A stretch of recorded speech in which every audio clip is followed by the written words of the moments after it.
Miller Moss is leaving USC. Galaxy fans suspect Riqui Puig was targeted, and I don't blame them. And by the way, does your kid need a role model for school? Well, consider this. Dalton Knecht hates to read. Good morning. I'm James. This is your daily dose of sports and snark for the greatest sports city in the world, Los Angeles. This is the faithful Angelenos Morning Report. It's December 3rd, 2024. I am back in Portland, the land of unlimited construction noise. So if you hear that, I'm sorry. Can't help it. Can't take on the unions, am I right? But hey, if you like being in the know about LA sports, click the like button. Click the subscribe button. There's a notification bell. Hit that. It'll let you know when we drop new content. Sharing is caring. Let people know we exist, and by all means comment. Now, before we go through the news and notes, a look at the scoreboard. Minnesota 109, Lakers 80. D'Angelo Russell returned to the starting lineup. He scored 20 points, but that's not the story. The story is the kicking of the ass. Moreover, J.J. Redick said he's not even sure it's a good idea to have LeBron James play all 82 regular season games. And I can't say I blame Redick that much. James only scored 10 points on 4 of 16 shooting. He's also 0 for his last 19 from three-point range. Meanwhile, today, Portland is at the Clippers at 7:30, and Washington's at UCLA at 7:30 for the Bruins' Big Ten debut. Dylan Andrews, he's only averaging 8 points per game for the Bruins, which is far fewer than the 17 he averaged toward the end of last year. If you're looking for a hint of somebody who needs to step it up a skosh, that would be him. And let's get to the news. Former USC starting quarterback Miller Moss is now just a former USC quarterback.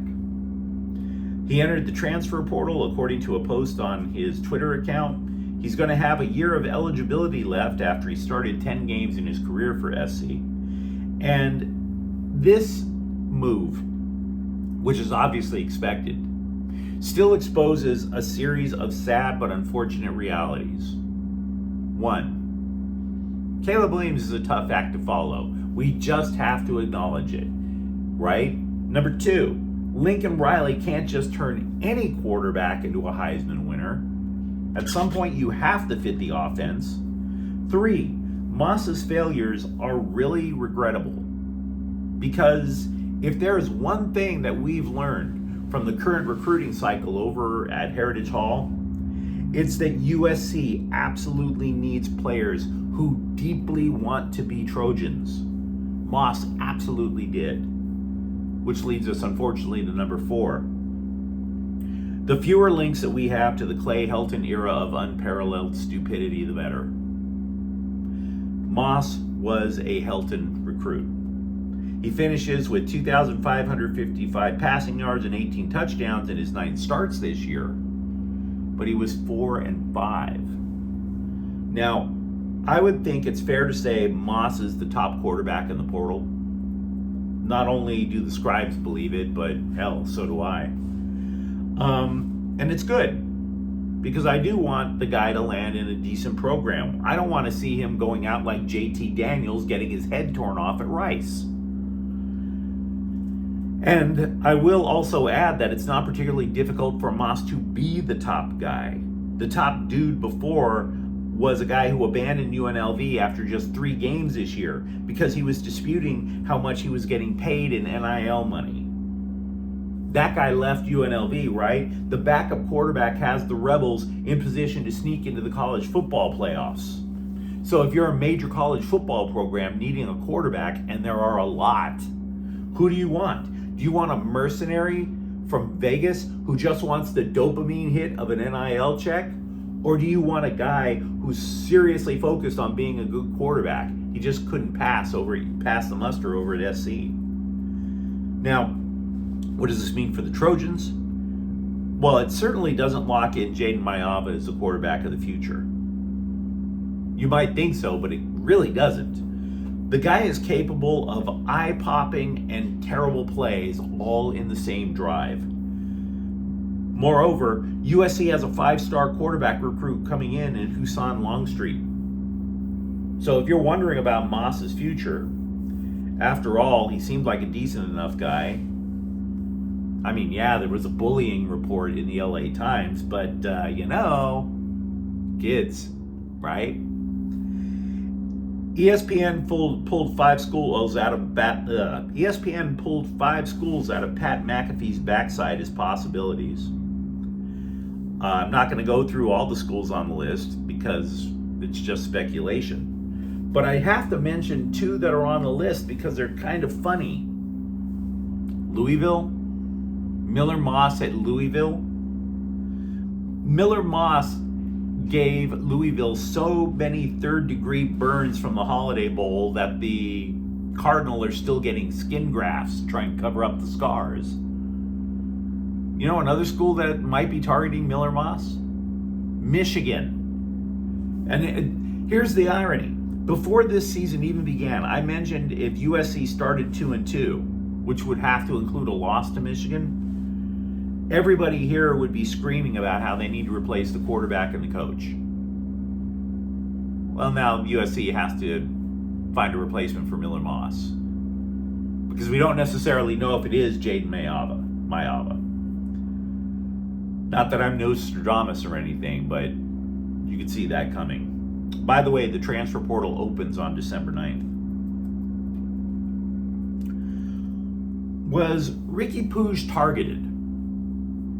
Monday, the social medias went kerflooey because, well, not only do we know that Puig blasted out his knee and he's going to be gone for at least 6 months, probably a year, Seattle played a very physical defensive game Saturday against the Galaxy in the MLS Western Conference Finals.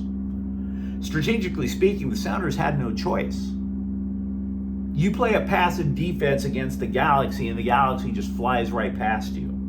The Galaxy are just that fast, that skilled.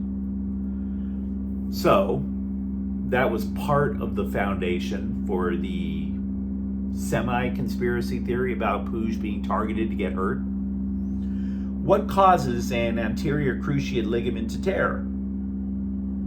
Now, there are scribes who cover the MLS who are selling that it wasn't an intentional move to injure because you can rip out your ACL with rapid changes in direction. Hitting the brakes at full stop after a sprint.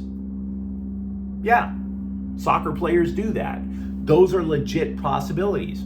Absolutely. You know what also causes an ACL tear? Direct contact to the knee. Now, Puig draws a ton of fouls. Ton of fouls versus very physical defense. Christian Roldan of Seattle did not help his own cause, by the way. He wished Puig to get well soon in a social media post, which sounds absolutely lovely, but it was a super defensive tweet. He goes, Roldan, quote, "It was a non-contact injury in the 63rd minute. My foul against him was in the 61st minute."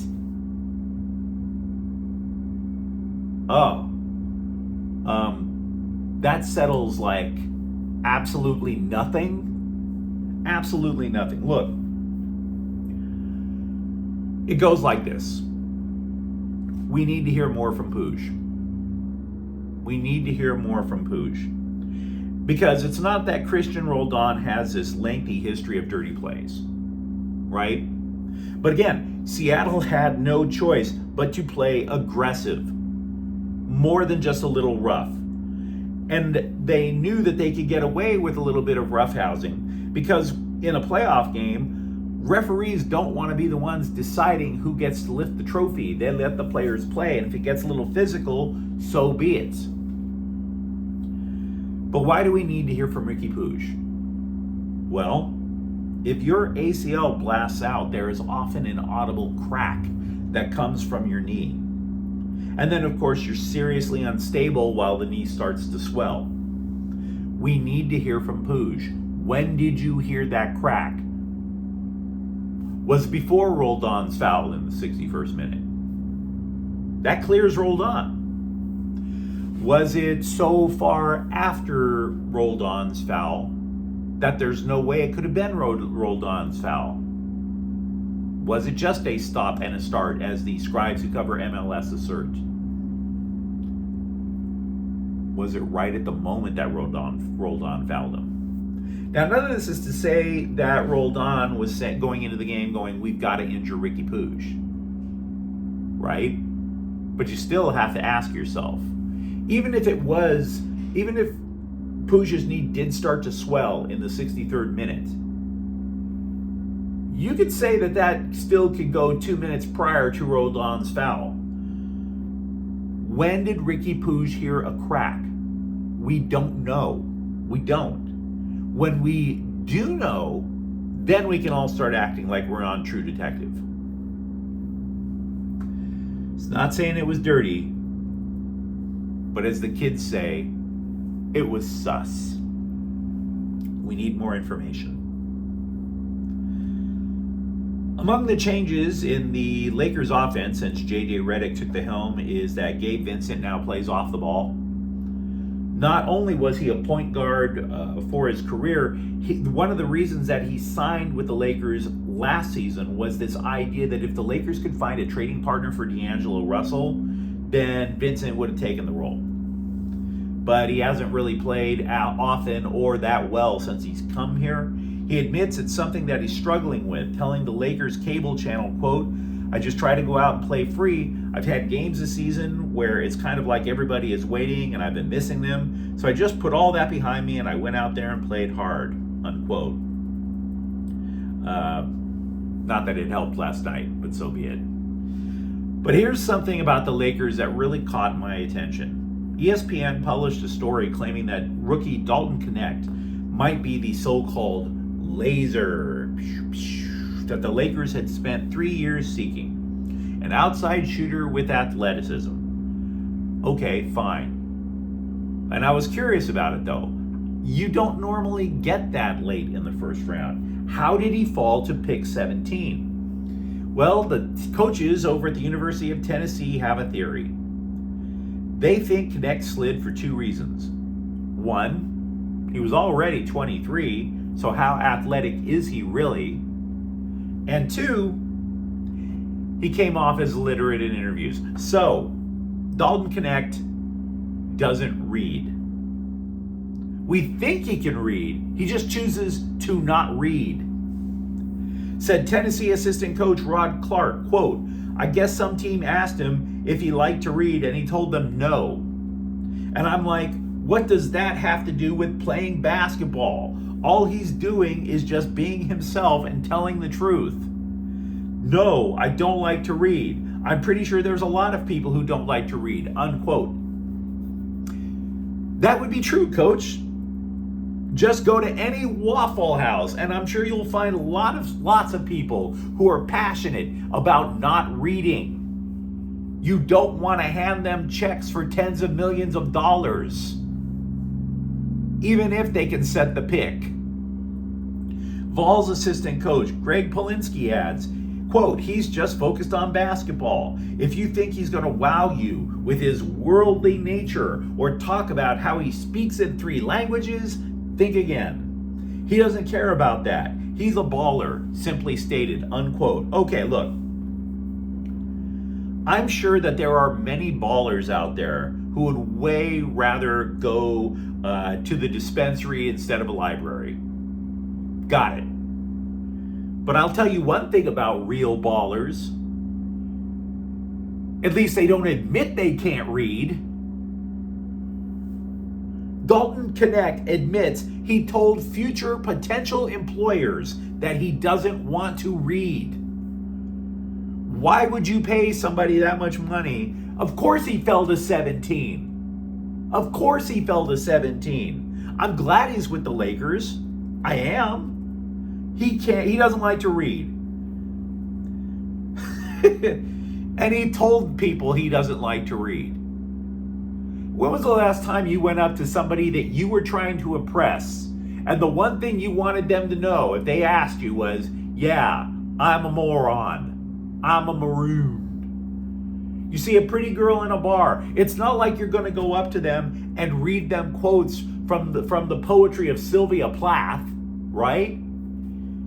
Nobody's asking Dalton Knecht to go in front of a massive crowd and give them a report on the brothers Karamazov and the impact that it has on the nature of free will versus reason. Nobody's asking him to do that.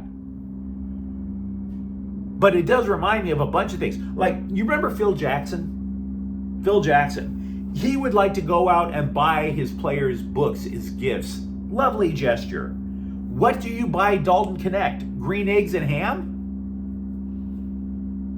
And what the hell does that say about the quality of the education that you get in Tennessee? You have people in the athletic department telling students that you don't even bother with our learning.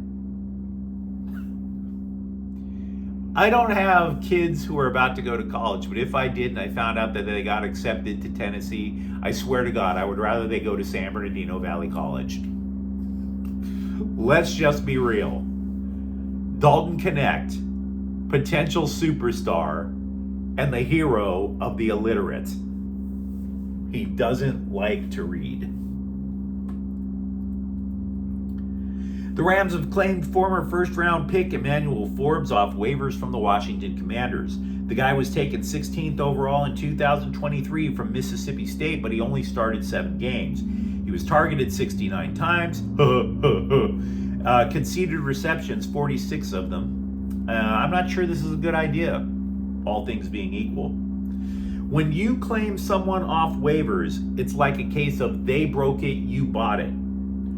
His salary is more than $15 million a year. But you can also understand that there's a bit of desperation on the Rams side to get somebody to play in the backfield. Only Kobe Durant and Darius Williams played multiple snaps at corner Sunday in New Orleans. Matthew Stafford has a sprained ankle. It's not expected to keep him out of Sunday's game against the Bills. For all the changes that are expected to happen with UCLA football, after all, they are going to lose a minimum of 9 starters on defense. Who knew that the first adjustment would be on the coaching staff? Demetrius Martin is coming to the Bruins as defensive backs coach, according to On3. And the WNBA released its schedule for next year. So if you are wondering when the Sparks will resume losing, it'll be in San Francisco on May 16th against an expansion team. But you let me know what you think in the comments thread. How saddened are you over the departure of Miller Moss? Or for that matter, do you buy into the belief that Riqui Puig was targeted and as a result, snap? And if you enjoyed the content, don't forget to subscribe to Faithful Angelenos. We talk LA sports every single day. Thanks for watching. I'm James. We'll be back tomorrow. Faithful Angelenos is a Kian Cortella Queso production. Take care.